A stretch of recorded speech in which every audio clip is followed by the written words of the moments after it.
Hello दोस्तों, स्वागत है आपका हमारी मैथ्स की online class VK Parik mathematics classes के अंदर। दोस्तों, आज अपन क्लास 10th की मैथ्स की एक्सरसाइज नंबर 7 कोऑर्डिनेट ज्योमेट्री के बारे में डिस्कस करेंगे। तो चलिए स्टार्ट करते हैं कोऑर्डिनेट ज्योमेट्री। आज के इस वीडियो में अपन कोऑर्डिनेट ज्योमेट्री के बेसिक को पढ़ेंगे।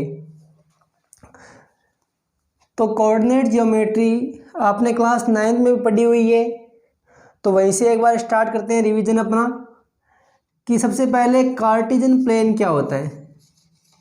कार्टेशियन प्लेन क्लास 9 में पढ़ा होगा आपने, कार्टेशियन प्लेन। तो देखो बच्चों, कार्टेशियन प्लेन में क्या होता है, जैसे ये बोर्ड है, ये क्या एक प्लेन है। Plane means 2 dimension shape. तो इस प्लेन के अंदर अगर मैं एक हॉरिजॉन्टल लाइन ले लूं और एक वर्टिकल लाइन ले लूं और दोनों लाइन जिस पॉइंट पर इंटरसेक्ट करेगी उसको मैंने नाम ओ दे दिया, तो जो आपकी हॉरिजॉन्टल लाइन होगी वो एक्स एक्सिस होगी, जो वर्टिकल लाइन होगी वो वाई एक्सिस होगी, और जो आपका ओरिजिन होगा वो 0,0 होगा। अब अगर मैं इस हॉरिजॉन्टल लाइन को आगे बढ़ाऊं और वर्टिकल लाइन को भी ऊपर और नीचे बढ़ाऊं तो आपका ये प्लेन 4 पार्ट में डिवाइड होगा, जिसमें प्रत्येक पार्ट को, एवरी पार्ट को अपन क्वाड्रेंट बोलेंगे। क्या बोलेंगे? क्वाड्रेंट बोलेंगे। Every part is called quadrant.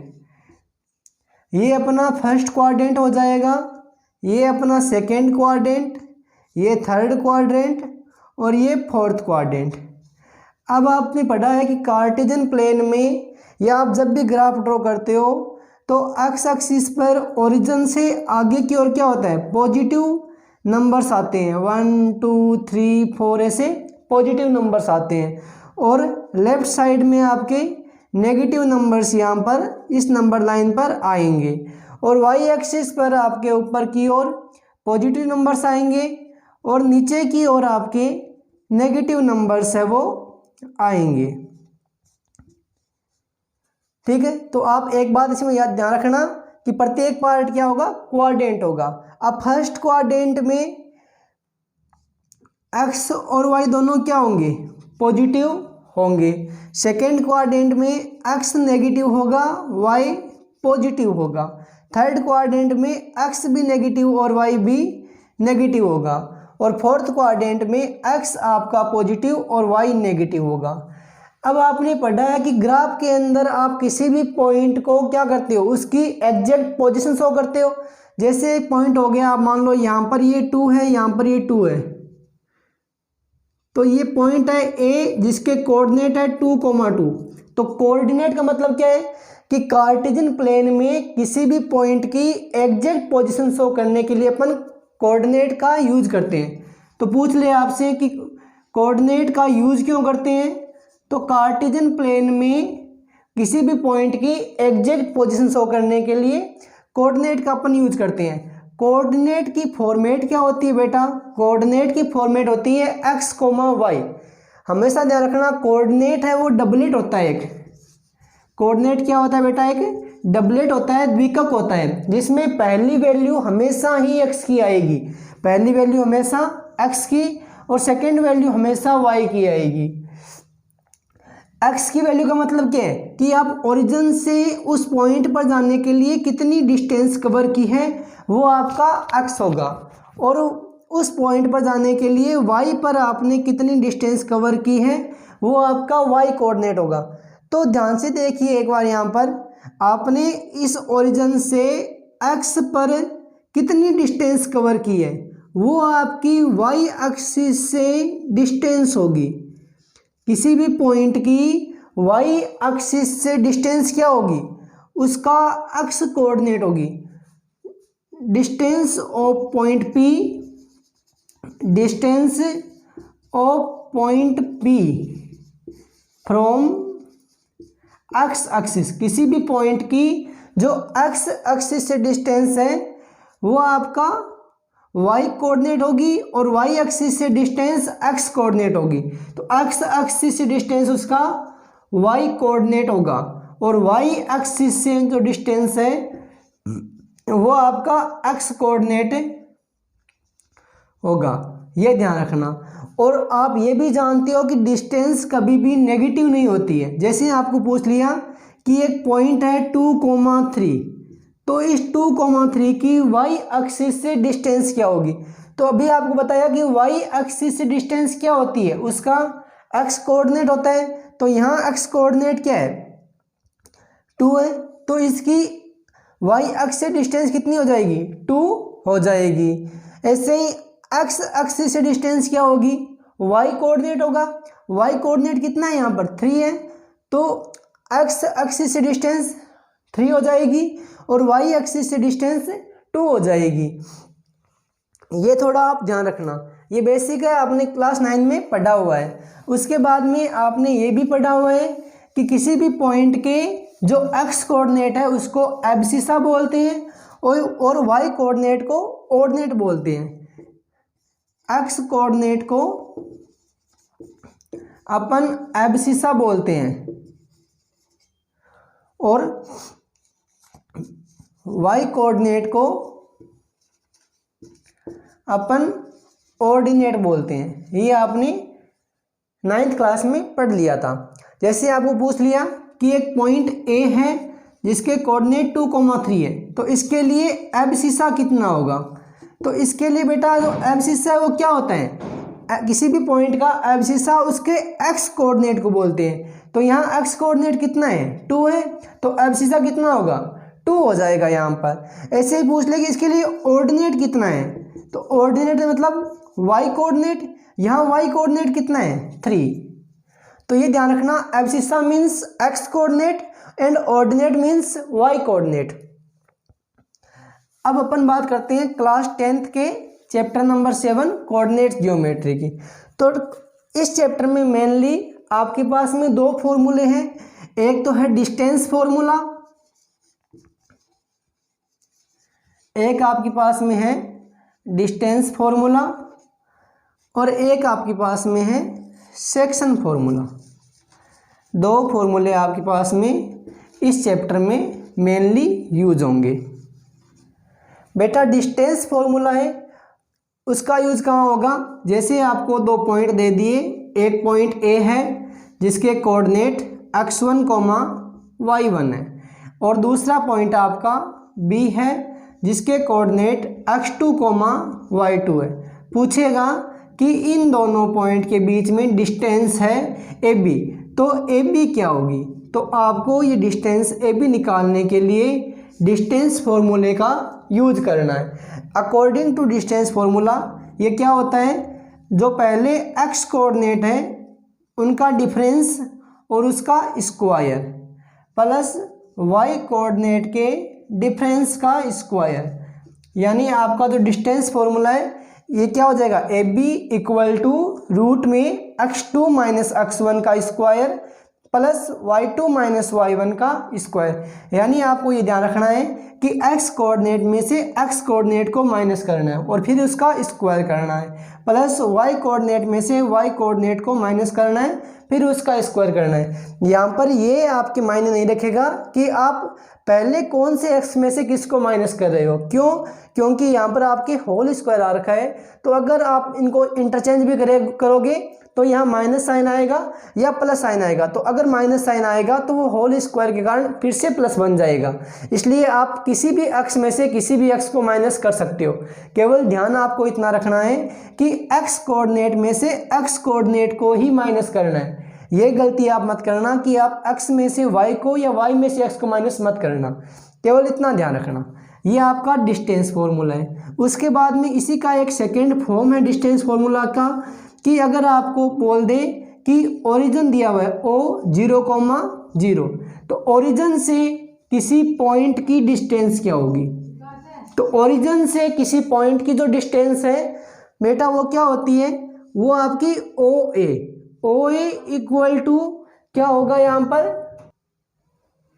यहाँ बेटा आपको ओरिजिन O 0,0 और एक पॉइंट A x, y दिया हुआ है। तो OA की जो डिस्टेंस है फॉर्मूला आपका यही अप्लाई होगा, x2 माइनस x1 का स्क्वायर। तो यहाँ पर मैं एक बार इसको x2 मान रहा हूँ, इसको y2 मान रहा हूँ, इसको x1 और इसको y1 मान रहा हूँ। फॉर्मूला क्या है, x2 माइनस x1 का स्क्वायर, यानी यहाँ पर x है माइनस 0 का स्क्वायर प्लस y माइनस 0 का स्क्वायर। तो OA इक्वल टू आपके आ जाएगा यहाँ पर x square plus y square. तो किसी भी पॉइंट A की ओरिजिन से डिस्टेंस क्या होती है, रूट में x square plus y square, और यहाँ x और y क्या है, इस पॉइंट A के कोऑर्डिनेट है। तो ये आपके डिस्टेंस फॉर्मूले का मैटर हो गया। अब यहाँ से आपके जो बेटा क्वेश्चन है ना, वो कैसे आएंगे वो देखो एक बार। डिस्टेंस फॉर्मूला में आपसे जो क्वेश्चन पूछेगा वो कैसे पूछेगा, देखो जैसे आपको नॉर्मली दो पॉइंट दे दिए, बोल दिया कि एक पॉइंट A है जिसके कोऑर्डिनेट -2,3 है, और एक पॉइंट आपको जैसे B दे दिया और उसकी कोऑर्डिनेट मान लो आप 2,4 है। बोलेगा कि डिस्टेंस क्या होगी, तो डायरेक्ट आप इसमें डिस्टेंस फॉर्मूला अप्लाई करोगे, AB इक्वल टू रूट में x2 माइनस x1 का square plus y2 minus y1 का square. Here value of x1 y1 x2 y2, x2 की वैल्यू 2 है, माइनस x1 कितना है, माइनस का 2 है, तो एक साइन माइनस का ये फॉर्मूले का और एक साइन माइनस का इस कोऑर्डिनेट का, इसका स्क्वायर प्लस y2 4 है माइनस y1 3, इसका स्क्वायर इक्वल्स टू यहाँ पर 2 माइनस माइनस प्लस का 2 इसका स्क्वायर प्लस 4 माइनस 3 1 का स्क्वायर, रूट में 2 प्लस 2 4 का स्क्वायर प्लस 1, 4 का स्क्वायर 16 प्लस 1 रूट 17। तो आपकी जो दो पॉइंट A और B थे उनके बीच डिस्टेंस कितनी आ गई, रूट में 17 आ गई। ऐसे आपको क्वेश्चंस डायरेक्टली पूछ सकता है। और देखो आपसे कैसे क्वेश्चन पूछ सकता है, यहाँ से यहाँ आपको क्वेश्चन में देखो एक तरीके से 3 वर्टाइसेस दे दिए, मान लो आपको कि भाई पहला पॉइंट A x1, y1 है, B x2, y2 है, और C x3, y3 है। तो 3 वर्टाइसेस देकर आपको 3 या 4 तरीके से वो क्वेश्चन पूछ सकता है। पहला क्वेश्चन आपसे पूछ सकता है ट्रायंगल के ऊपर कि 3 वर्टाइसेस आपको दे दिए और चेक करो कि ये जो वर्टाइसेस है वो किसी ट्रायंगल के वर्टाइसेस है या नहीं है। कैसे पूछेगा कि 3 आपको वर्टेक्स देगा, उनके कोऑर्डिनेट देगा, पूछेगा कि क्या ये तीनों वर्टेक्स एक ट्रायंगल के वर्टेक्स है या नहीं है। तो आपने पढ़ा हुआ छोटी क्लासों में कि एक ट्रायंगल ABC है, उसकी प्रॉपर्टी क्या होती है कि किन्हीं भी 2 साइड का सम हमेशा तीसरी साइड से बड़ा होता है। प्रॉपर्टी क्या होती है, sum of any two side is always greater than third side. ये आपने पढ़ा हुआ है कि ट्रायंगल में किन्हीं भी 2 साइड का अगर मैं सम लगा दूं तो वो तीसरी साइड से हमेशा ग्रेटर देन होगा। तो आप यहाँ क्या करोगे, 3 वर्टेक्स दिए हुए हैं, पहला x1 y1, दूसरा x2 y2, तीसरा x3 और y3। तो यहाँ से आप AB निकाल लोगे, किस फॉर्मूले से, डिस्टेंस फॉर्मूले से। फिर आप यहाँ से BC निकाल लोगे, किस फॉर्मूले से, ये भी आप डिस्टेंस फॉर्मूले से निकालोगे। फिर आप AC निकालोगे। अब आप अगर किन्हीं भी 2 साइड को यहाँ पर सम करोगे तो अगर वो सम तीसरी साइड से बड़ा आ जाए, प्रत्येक पेयर के लिए ऐसा होना चाहिए, तो आपकी जो 3 वर्टेक्स है वो किसी ट्रायंगल के वर्टेक्स हो जाएंगे, अदरवाइज नहीं होंगे। उसके बाद देखो सेकेंड क्वेश्चन आपसे पूछेगा कि क्या ये राइट एंगल ट्रायंगल के वर्टेक्स है क्या। 3 वर्टेक्स दिए हुए हैं, पूछेगा कि क्या ये राइट एंगल ट्रायंगल के वर्टेक्स है या नहीं है। तो आपने पढ़ा हुआ है कि राइट एंगल ट्रायंगल में पाइथागोरस थ्योरम अप्लाई होती है। तो पाइथागोरस थ्योरम का स्टेटमेंट क्या होता है कि जो सबसे बड़ी साइड है यानी हाइपोटेनस का स्क्वायर इक्वल टू क्या होता है, बाकी की दो साइड के स्क्वायर के सम के इक्वल होता है। तो अगर आपको तीन वर्टेक्स दे दिए तो पहले आपको तीनों साइड निकालनी है, फिर जो सबसे बड़ी साइड है उसका स्क्वायर निकालना है और दोनों साइड का भी स्क्वायर निकालना है। अगर बड़ी साइड का स्क्वायर बाकी दो साइड के स्क्वायर के सम के इक्वल आ जाए तो वो आपका राइट एंगल ट्रायंगल होगा, अदरवाइज राइट एंगल ट्रायंगल नहीं होगा। बात समझ आई बेटा? यहाँ पर राइट एंगल ट्रायंगल में आपको सबसे बड़ी साइड के स्क्वायर निकालना है और अगर वो स्क्वायर बाकी दो साइड के स्क्वायर के सम के इक्वल आ जाए तो आपका राइट एंगल ट्रायंगल होगा, अदरवाइज नहीं होगा। ऐसे ही आपको पूछ लेगा कि क्या ये तीनों वर्टाइसेज आइसोस्केल ट्रायंगल के है या नहीं है। तो बेटा आइसोस्केल ट्रायंगल क्या होता है, जिसकी दो साइड इक्वल हो। तो अगर आपको ए बी सी दिए हुए हैं, तीनों साइड निकालोगे, अगर कोई भी दो साइड आपके इक्वल आ गई तो वो वर्टाइसेस किसके होंगे, आइसोस्केल ट्रायंगल के होंगे। ऐसे ही अगर आपको पूछ ले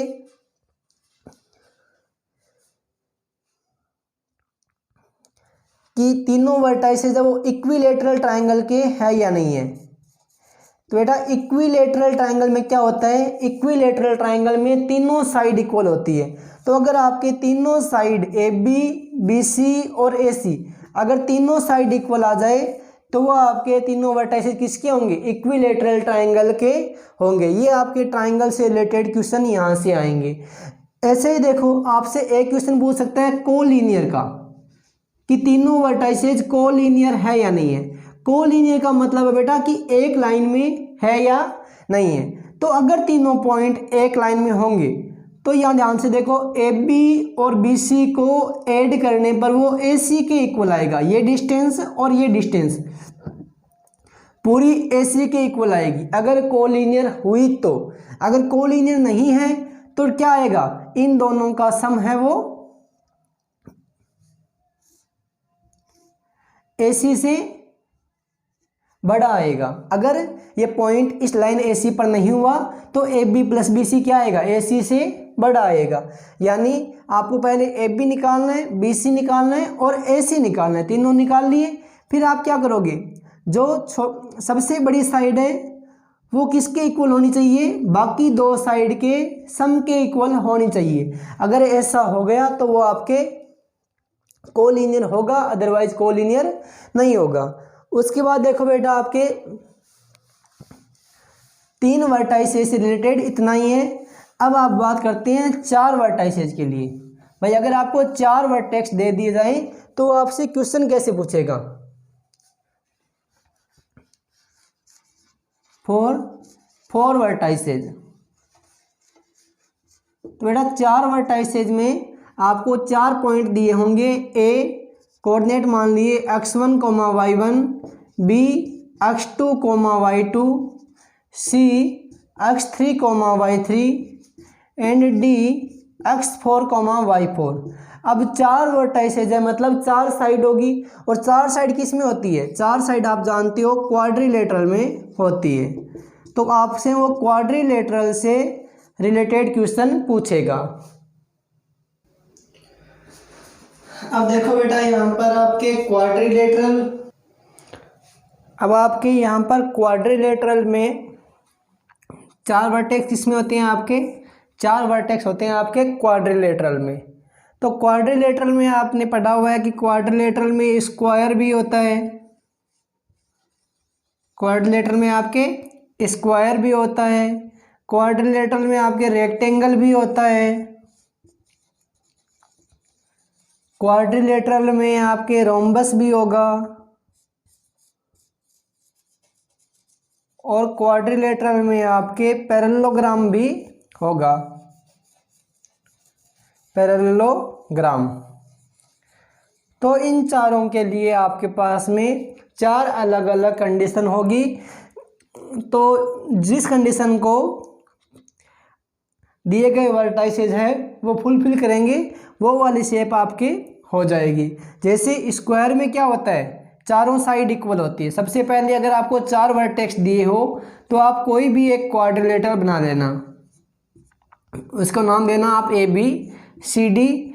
ए के कोऑर्डिनेट x1 y1, बी के x2 y2, सी के x3 y3 और डी के x4 y4। स्क्वायर में क्या होता है बेटा, स्क्वायर में आपके पास में चारों साइड इक्वल होगी, A B C D B C और A C. A B B C C D और ए सी चारों साइड क्या होगी, इक्वल होगी। और इसके जो डायगोनल होंगे वो भी एक दूसरे के इक्वल होंगे, यानी ए सी और बी डी भी क्या होंगे, इक्वल। अगर चारों साइड इक्वल हो और डायगोनल भी इक्वल हो तो वो चारों वर्टाइसेज आपके स्क्वायर के होंगे। ऐसे ही रेक्टेंगल में क्या होगा बेटा, रेक्टेंगल में आपके पास में जो अपोजिट साइड है वो इक्वल होगी। रेक्टेंगल में अपोजिट साइड है वो एक दूसरे के इक्वल होगी और वर्टाइसेज हैं वो भी क्या होंगे, एक दूसरे के इक्वल होंगे, बी डी और ए सी। रेक्टेंगल में क्या होगा, ए बी सी डी के इक्वल होगी, बी सी ए डी के इक्वल होगी और बी डी ए सी के इक्वल होगी। यानी रेक्टेंगल में अपोजिट साइड इक्वल होगी और डायगोनल भी एक दूसरे के इक्वल होंगे। तो स्क्वायर में और रेक्टेंगल में डिफरेंस क्या है, स्क्वायर में चारों साइड इक्वल है लेकिन इसमें केवल अपोजिट साइड इक्वल है।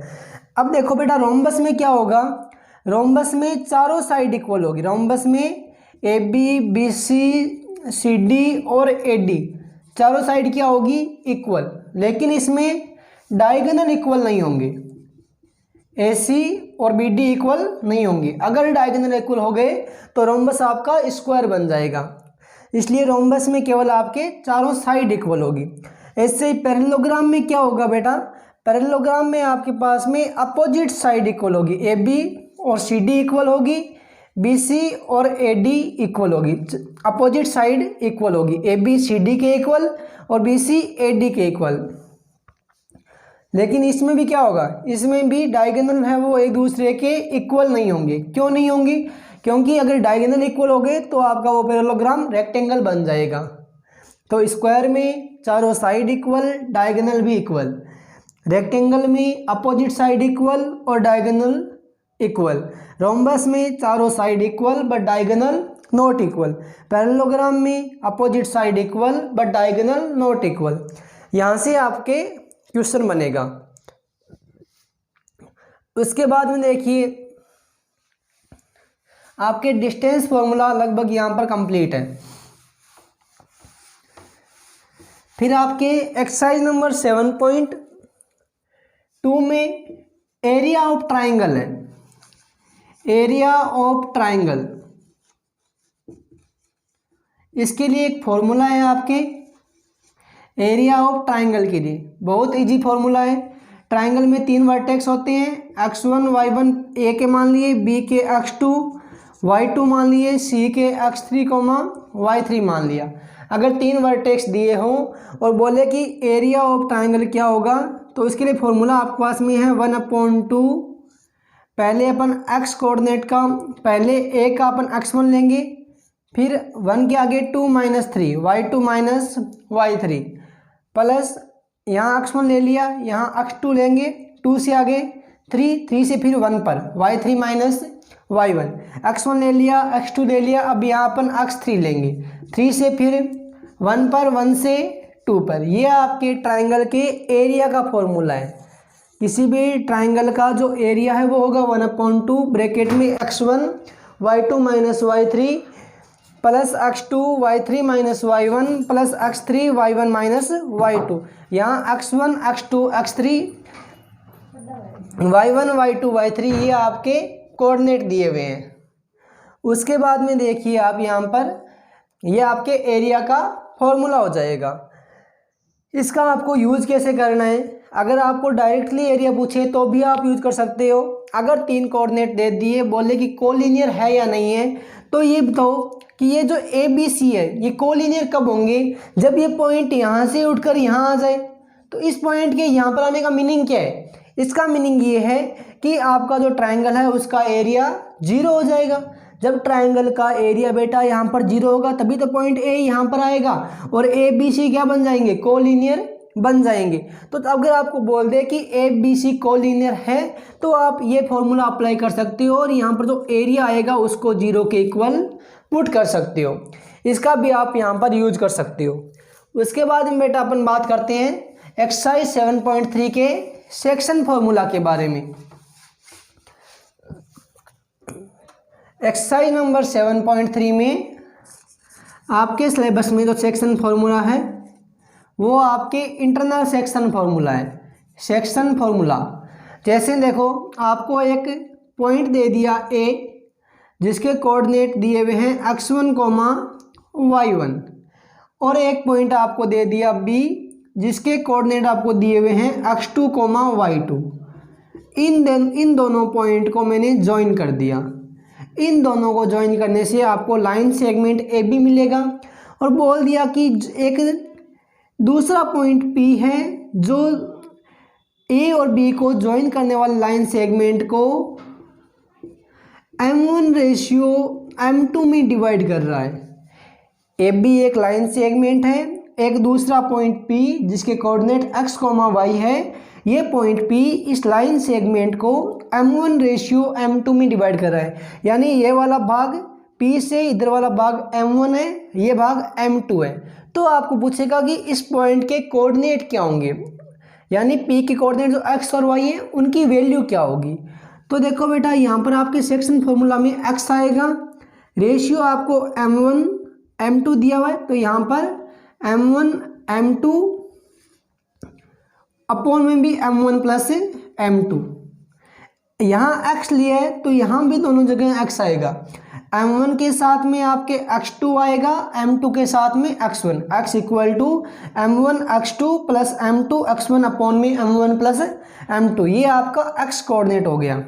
इसी प्रकार आपका y कोऑर्डिनेट में m1 आएगा, लेकिन यहाँ y है तो यहाँ पर y2 आएगा प्लस m2 और यहाँ पर y1 आएगा और अपॉन में आपके m1 प्लस m2 आएगा। ये आपका y कोऑर्डिनेट हो गया और ये आपका सेक्शन फॉर्मूला है। सेक्शन फॉर्मूले के आप यूज से पॉइंट P के कोऑर्डिनेट इजीली फाइंड आउट कर सकते हो। m1 गिवन होगा, m2 गिवन होगा, x1 x2 गिवन होगा, आपको x और y निकालनी है। सिमिलरली आपको यहाँ पर ये दे सकता है कि x दे दिया, y दे दिया, x2 x1 दे दिया, पूछे रेशियो कितना है तो वो भी आप इस यहाँ से निकाल सकते हो। ये आपके एक्सरसाइज 7 का बेसिक कंप्लीट हो गया। आशा करता हूँ आपको ये वीडियो पसंद आया होगा।